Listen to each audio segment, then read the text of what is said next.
d'Ivoire, la plupart des Ivoiriens s'intéressant à la politique étaient pour le parti unique. Les tenants du pouvoir l'étaient parce qu'ils prétendaient que seul le parti unique était capable de garantir l'unité nationale et de créer un environnement propice au développement.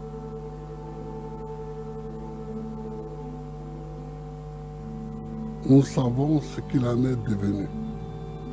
Le parti unique a créé une société profondément inégalitaire, où tous les avantages étaient réservés à un petit nombre, l'immense majorité n'ayant que des devoirs. Le parti unique a créé une société liberticide. Les libertés de presse, de réunion, d'association, de critique, etc. furent supprimées. Dès l'aube de l'indépendance, tous ceux qui étaient soupçonnés d'opposition ou même simplement de tiédeur vis-à-vis du pouvoir furent pourchassés.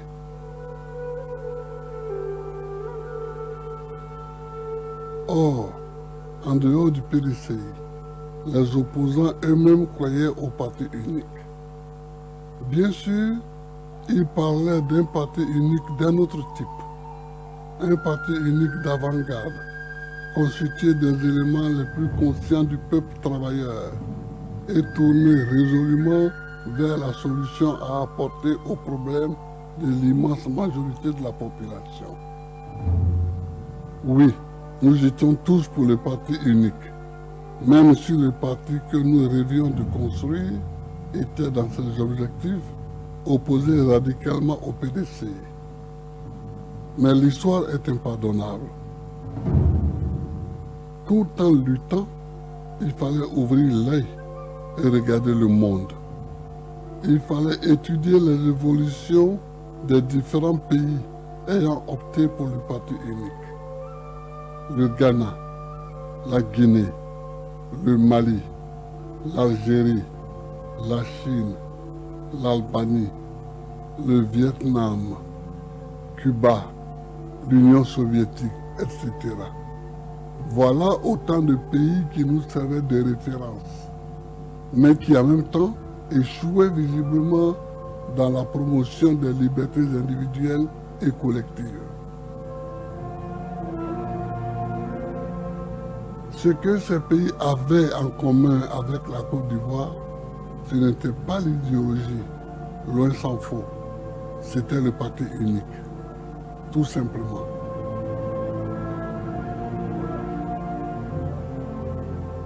À partir du moment où certains, dont moi-même, ont fait ce constat, de grandes déchirures s'opérèrent au sein de la gauche ivoirienne clandestine.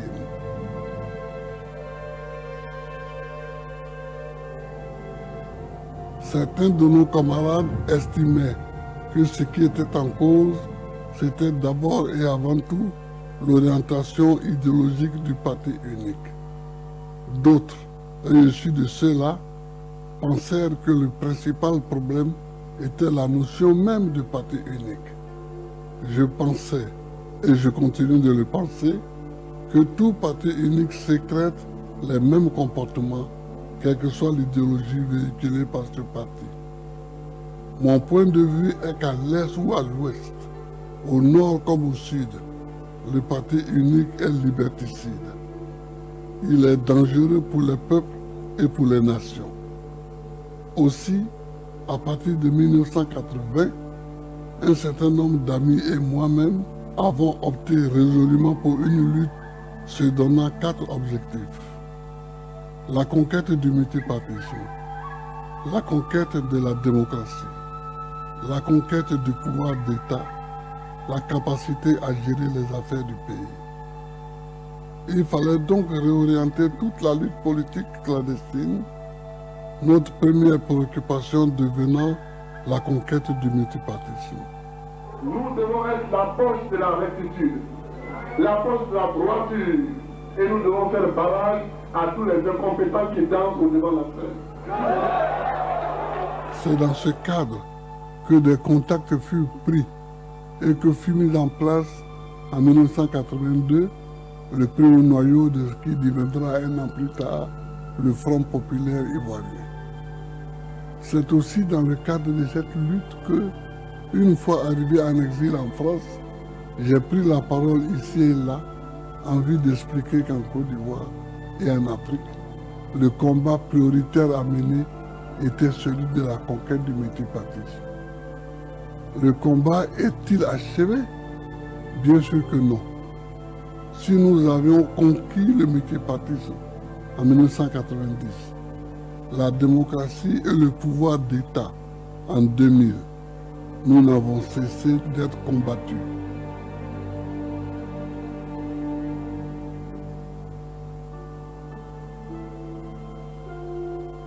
Dès notre accession au pouvoir, nous avons été empêchés de mettre en œuvre notre programme de gouvernement. Depuis que le pouvoir d'État nous a été enlevé, nous n'avons pu que remarquer le recul de la démocratie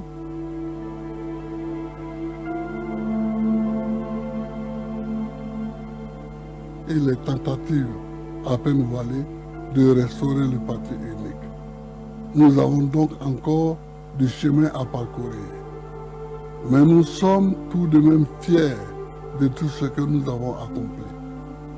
Le fait qu'aujourd'hui, le parti au pouvoir soit tenté de réunir de gré ou de force tous les partis au sein d'une seule entité, tout en tentant d'annihiler toute forme d'opposition par des ingérences politiques dans le fonctionnement interne des partis, sont de nouvelles armes utilisées pour faire régresser cette conquête majeure qu'a été le multipartisme. Il s'agit ainsi, pour le pouvoir, de vider le multipartisme de sa substance. Et l'oppression est à tous les niveaux. Plus de liberté de manifestation, plus de justice, dégradation des conditions de vie. La liberté, elle parle de la non-violence, elle parle de la démocratie. Ensemble, plus de démocratie. Il reste ainsi encore beaucoup à faire. Pour cela, il nous faut seulement ne jamais oublier que l'avancée de la démocratie dépend plus du comportement et des luttes de l'opposition que des faits et gestes du parti au pouvoir.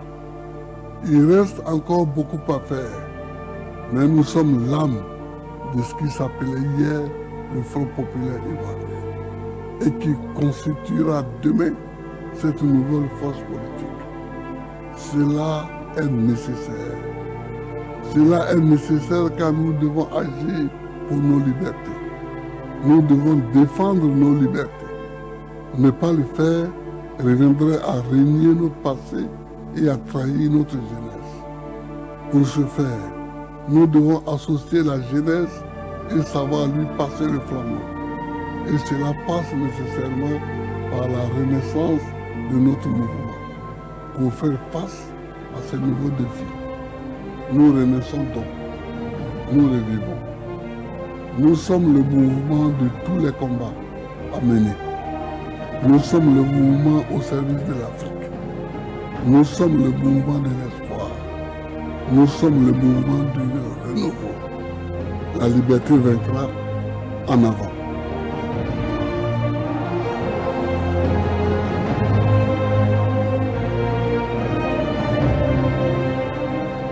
Je m'attendais à un standing ovation. Merci beaucoup. Je suis très honoré de prendre la parole ici. Je vais enlever ma casquette de Tchadien. Je viens avec l'esprit de Toumaï, le Tchad étant berceau de l'humanité. Je voudrais parler comme un jeune Tchadien, mais aussi surtout comme un jeune Africain.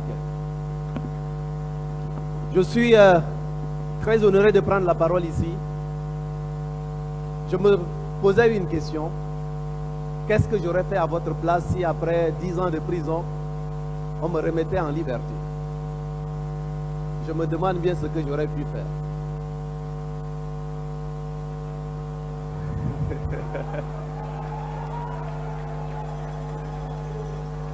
Alors, en rentrant dans cette salle aujourd'hui, j'ai été agréablement surpris de voir le représentant du président Ouattara dans la salle.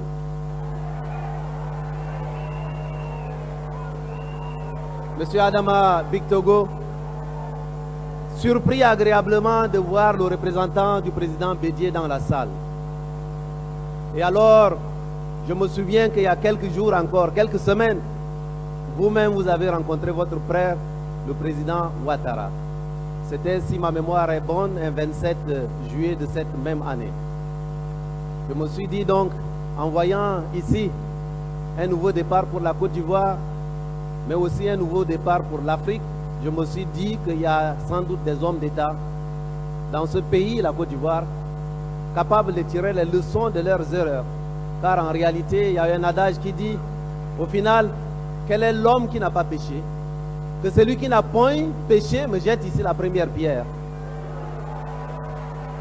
Et je me suis dit, la grandeur est en train de se relever à travers vous, ce trio qui a été tant présent dans l'histoire de la Côte d'Ivoire. Ouattara, Bédié, Gbagbo. Et je viens à la suite, un peu comme un jeune africain qui vous a observé, dont vos parcours a inspiré un peu la vie. C'est de la Côte d'Ivoire que je suis reparti au Tchad pour lancer les transformateurs. Donc la Côte d'Ivoire m'a tant donné. Je ne vote pas en Côte d'Ivoire, mais j'observe ces aînés de la Côte d'Ivoire avec l'œil d'un Africain qui rêve d'un nouveau départ pour l'Afrique. Et je me dis, quelle occasion incroyable, quelle occasion incroyable de laisser pour l'Afrique un panafricanisme du XXIe siècle, un progressisme du XXIe siècle. Peut-être que demain, nous n'aurons pas besoin des dénominations ici et là, des partis, mais nous aurons probablement besoin des partis des peuples africains seulement. Qui sait? Qui sait? Je me dis, ce panafricanisme du XXIe siècle, il lui faut du courage. Oui, il faut le courage de la liberté. Il faut le courage pour enlever certaines chaînes qui veulent nous emprisonner tous. Il faut beaucoup de courage. Et peut-être que ce panafricanisme du XXIe siècle, c'est simplement le leadership serviteur. Le paysan de la Côte d'Ivoire qui cultive le cacao, parfois ce n'est pas le nom d'un parti dont il a besoin. Il veut simplement savoir si le dirigeant qui est à la tête de ce pays est un serviteur. Ces premières questions,